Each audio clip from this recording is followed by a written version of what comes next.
దాకా వెళితే యెరూషలేములోనే ఉండేవాడు, ఏ స్థాయి దాకా వెళితే ఏ స్థాయిలోనే ఉండేవాడు కదా. అయితే ఇప్పుడు అర్థంగా పరిశుద్ధాత్మను పంపుడు ద్వారా కొరకై ఆదరణకర్తను పంపించుటకే ప్రభువైన యేసుక్రీస్తు వారు పరలోకానికి అక్కడ మనకు స్థలం సిద్ధపరచడానికి వెళ్ళాడు, తిరిగి వస్తాడు. సరే, అది మన జీవితంలో చాలా అవసరం. అందుకనే ఇప్పుడు ఆయన వేళకొనుకు పిల్లల్ని రీతిగా సంబోధించి మీరు ఒకరినొకరు ఏం చేయాలా? ఏం చేయాలమ్మా? ఏం చేయాలి? ఒకరినొకరు కొట్టుకోవాలా, తిట్టుకోవాలా, ద్వేషించుకోవాలా? అదే ఏమిటా క్రొత్తాజ్ఞ? మీరు ఒకరినొకరు ఎలాంటి ప్రేమ అంటే నేను ఎలాగూ ప్రేమించాను అలాగూ ప్రేమించాను. అది మన చేత అవుతుందా? అది దేవుని కోరిక. ఆయన ఎటువంటి ప్రేమతో ప్రేమించాడో అటువంటి ప్రేమతో మనము ఒకరినొకరము ప్రేమించుకున్న వలెను. చూడండి, ఎందుకంటే పంపించబోయే ఆదరణకర్త మనకు సత్యం నేర్పించేవాడు ఉంటున్నాడు, సత్యంలో నడిపించేవాడు ఉంటున్నాడు. అందుకని ప్రేమించమని చెప్తున్నాడు. చూడండి, 16వ అధ్యాయము 13వ వచనం చదవండి. అయితే ఆత్మ వచ్చినప్పుడు మిమ్మల్ని సర్వసత్యంలోనికి నడిపించును. ఆయన తనంతట తానే ఏమీ బోధింపక వేటిని వినును వాటిని బోధించి సంభవింపబోవు సంగతులను మీకు తెలియజేయును. అది ఆదరణకర్త మనకు ఒక విధానంలో ఆయన మనకు సహాయం చేసేవాడుగా ఉంటున్నాడు. ఆదరణకర్త మన ఆదరణకర్త మనకు ఏమై ఉన్నాడు? సహాయకుడై ఉన్నాడు. సత్యమును నమ్మటకు, సత్యమును అనుసరించుటకు, సత్యంలో ప్రవేశించుటకు ఆయన మనకు సహాయకుడిగా ఉన్నాడు. దేనికి సహాయం అమ్మా? మనమే సహాయము చేస్తాడు, ఎదగటానికి కూడా సహాయము చేస్తాడు. మనకు పరిశుద్ధాత్ముడే బోధించడాత్ముడే సహాయము చేసేవాడు. ఈ రీతిగా 4 విధములుగా పరిశుద్ధాత్ముడు మనకు సహాయం చేస్తాడు, 7 విధాలు కార్యం చేస్తాడు. కాబట్టి నిజమే పరిశుద్ధాత్ముడు ఉన్నాడని పరిశుద్ధాత్మ ఆదరణకర్తగా స్వీకరించి మనమందరం కూడా ఆయన ముందుకు పోవాలి. ఎందుకని ఇప్పుడు యేసు ప్రభువు వారికి లేడు, ఇప్పుడేముంది అక్కడ? పరిశుద్ధాత్మ ఉన్నాడు. ఇప్పుడు శరీరాకారము యేసు ప్రభువుది, ఇప్పుడేమన్నాడు? మన అందరిలో కూడా పరిశుద్ధాత్ముడు నివసిస్తున్నాడు. పరిశుద్ధాత్ముడు అద్భుతం. ఎప్పుడమ్మా? అన్ని సమయంలో, అన్ని పరిస్థితుల్లో అందరిలో ఉన్నాడు. ఆయనే మనకు సహాయకుడు, ఆయనే ఆదరణకర్త, ఆయనే మనకు మార్గదర్శి కూడా. ఆయన మనకు కూడా మనం నడిపించుగాక. ప్రార్థన చేస్తారు అందరూ కూడా. ఒకరేసి ఇక్కడ మూసుకోండి. పాల్గొనగా మనం ప్రార్థన చేస్తారు.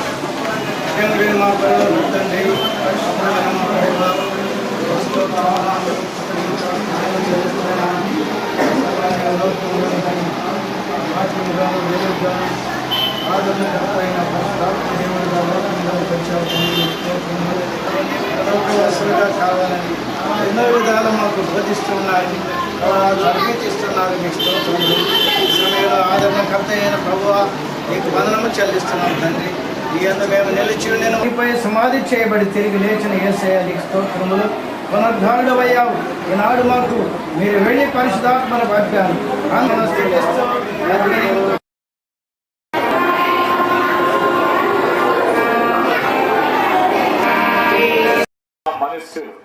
ఎందుకు దేవుడు మనుషులను ప్రేమిస్తున్నాడు, ఎందుకు లోకమును ప్రేమిస్తున్నాడు అంటే లోకం మీద నాశనం ఉన్నది.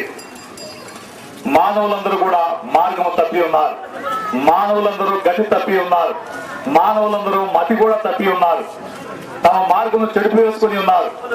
దేవుడు ఆకాశం నుంచి భూమి మీద చూసినప్పుడు నరుల చెడుతనము భూమి మీద గొప్పదిగా ఉన్నది. ఆకాశం నుంచి భూమి మీద మనుషులను పరిశీలించినప్పుడు సమస్త శరీరులు తమ మార్గమును చెడిపోవేసుకొని ఉన్నారు.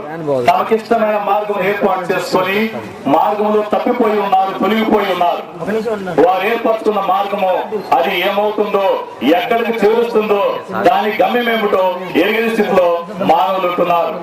ఒకరి ఎదుట సరైనదిగా కనబడు మార్గం కలదు గాని నీ ప్రేమతో వారిని దర్శించమని, రాబోయే ఉగ్రత నుండి దాన్ని తప్పించి పరమరాజ్యం చేర్చుకోమని యేసుక్రీస్తు వారి పరిశుద్ధ నామమున ప్రార్థించి వేడుకుంటున్నాము తండ్రి.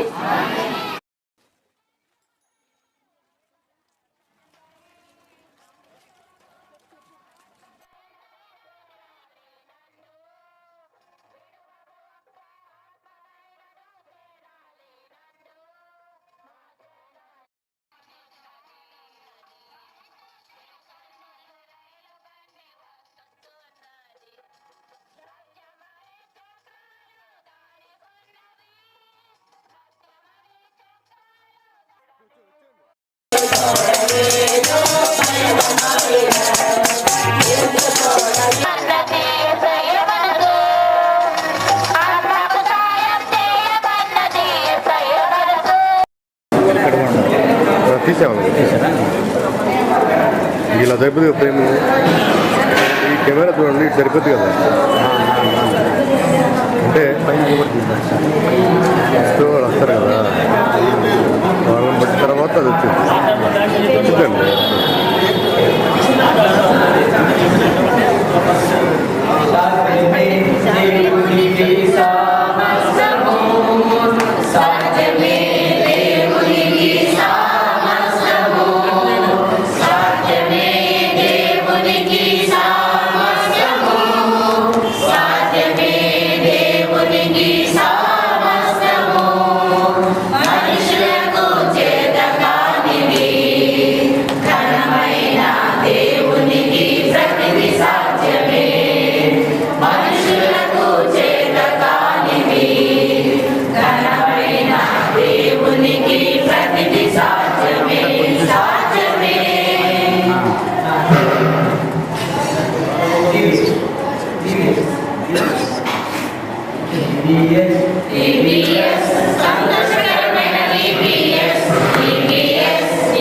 మాటలతో మాది అడిగిన దానికంటే అద్భుతమైన చేసి ఇక్కడ మాది మా తండ్రి ఇది మాటలు చెప్పలేదు.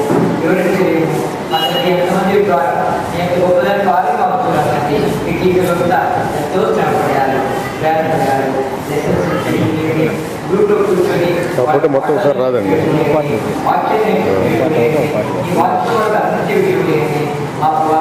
వాక్యాన్ని కాకుండా వాళ్ళు అతన్ని పెద్దలు మొదలుగా అతన్ని గ్రాసపడినటువంటి వారు, అతన్ని మార్కెట్ వెళ్ళినటువంటి వాడు, అతన్ని ఎన్నెన్నో చివరికి వీడియో తీసినటువంటి అతన్ని ఎంతో జీవిస్తుంది. అంతేకాదు టీవీ ఫ్రెండ్ వాళ్ళ మీద అంతేకాదు ప్రతి గుడిపాటు మేముంటుంది మాకు విజ్ఞాపన చేసేది యొక్క ప్రక్రియ కొట్టి వెళ్ళిపోకుండా నిలిచిపెట్టే ప్రక్రియ ప్రభుత్వం నీ ప్రార్థనతో సాధించాలి తల్లి నడుచుకొని నిలిచిపెట్టే ఫలాలు రావునా ఒప్పుదప్పులు అబద్ధం మూడొక్కలు పరిచయం చేయరావునా తల్లి వచ్చిన విడాకులు గొప్ప ధైర్యంలో రావునా ప్రభావితాలు రేపు ఓపెనర్లు కూడా చూడడానికి భయపడతాను. మా ప్రదర్శన వారి అదే శ్రేష్ఠం ప్రార్థన వేడుకుంటున్నాం. మనకింత